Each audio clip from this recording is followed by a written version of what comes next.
बिहार के बांकीपुर के अलावा एमपी के दतिया और गुजरात के मांजलपुर सीट पर भी चुनावी फाइट हुई। दतिया उपचुनाव में जहां कांग्रेस ने जीत दर्ज की है, वहीं मांजलपुर में बीजेपी ने परचम लहराया। मध्य प्रदेश की सबसे हॉट सीट माने जाने वाली दतिया से कांग्रेस के लिए खुशखबरी आ गई है। दतिया में कांग्रेस की जीत इसीलिए खास मानी जा रही है क्योंकि उपचुनाव बीजेपी और कांग्रेस दोनों के लिए प्रतिष्ठा का सवाल बन गया था। ये उपचुनाव सिर्फ एक विधायक चुनने तक सीमित नहीं था, बल्कि ये बीजेपी और कांग्रेस दोनों की संगठनात्मक क्षमता का लिटमस टेस्ट था। उधर बीजेपी को जश्न मनाने का मौका गुजरात के मांजलपुर उपचुनाव में भी मिला। मांजलपुर की चुनावी लड़ाई में बीजेपी के सत्येंद्र भाई पटेल ने कांग्रेस के भिखाबाई रबारी को 30,000 से ज्यादा वोटों के बड़े अंतर से हरा दिया। मांजलपुर उपचुनाव में जीत के बाद बीजेपी कार्यकर्ताओं में जश्न का माहौल है। पंजाब विधानसभा चुनाव से पहले कांग्रेस में तकरार बढ़ती जा रही है। राजा बंडिंग के नेतृत्व के खिलाफ जो टकराव बैठकों में नजर आ रहा था, वो अब सड़कों से पोस्टर तक पहुंच चुका है, जो इशारा कर रहा है कि तकरार नहीं रुकी तो बड़ी टूट भी दिखाई दे सकती है। क्योंकि चन्नी समर्थकों के निशाने पर पंजाब कांग्रेस प्रभारी भूपेश बघेल भी हैं और उन्होंने नाराजगी के बीच हर बूथ कांग्रेस मजबूत अभियान शुरू किया है। कैंपेन के बीच मुक्तसर साहिब में बघेल के गो बैक पोस्टर्स लगे। पोस्टर में बघेल की बड़ी सी फोटो है, जिसमें उन्हें जनरल डायर और हिटलर जैसी पोशाक में दिखाया गया है। दरअसल चरणजीत सिंह चन्नी राजा बंडिंग के नेतृत्व से नाराज हैं। वो प्रदेश अध्यक्ष बदलने की मांग कर रहे हैं और आला कमान पर दबाव बढ़ता जा रहा है, लेकिन वो झुकने के मूड में नहीं है। इसी वजह से भटिंडा में भी नाराजगी दिखी। पप्पू यादव की दिल्ली में चढ़ावा चोरी के मुद्दे पर सियासी संग्राम मचा।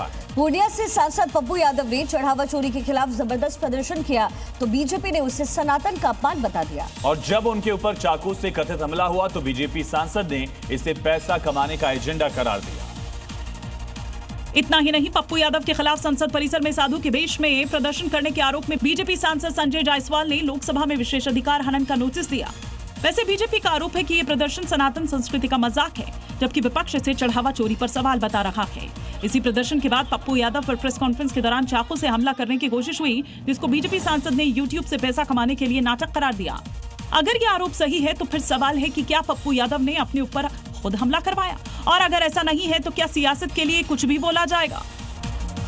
और अब देखते हैं इस वक्त की क्राइम अपडेट्स। एमपी की सिंगरौली में जमीन विवाद को लेकर के दो गुटों में जमकर मारपीट हुई है और दोनों पक्षों ने एक दूसरे पर लाठी और डंडों से हमले किए, जिसमें एक महिला समेत 2 लोग गंभीर रूप से घायल हुए हैं। सूचना के बाद पुलिस मामले की जांच पड़ताल में जुटी हुई है। राजस्थान में पार्किंग को लेकर परिवार के साथ मारपीट का मामला, जिसके बाद लोगों में गुस्सा फैल गया। घटना के विरोध में आरोपियों के खिलाफ कार्रवाई की मांग को लेकर लोगों ने बैठक की, पुलिस से एक्शन की मांग। एमपी के बड़वानी में प्रेमी प्रेमिका के साथ मारपीट का मामला सामने आया है, जहां पर गांव में कुछ लोगों ने प्रेमी प्रेमिका को मिलते हुए देख लिया। ग्रामीणों ने दोनों को पकड़कर बांध दिया और मारपीट करते हुए पूरे गांव में घुमाया, जिसका वीडियो अब सोशल प्लेटफॉर्म पर तेजी से वायरल हो रहा है। पंजाब के पठानकोट में स्कूल में एक बच्ची के साथ छेड़खानी का मामला। स्कूल के टीचर ने बच्ची के साथ छेड़खानी की वारदात को अंजाम दिया।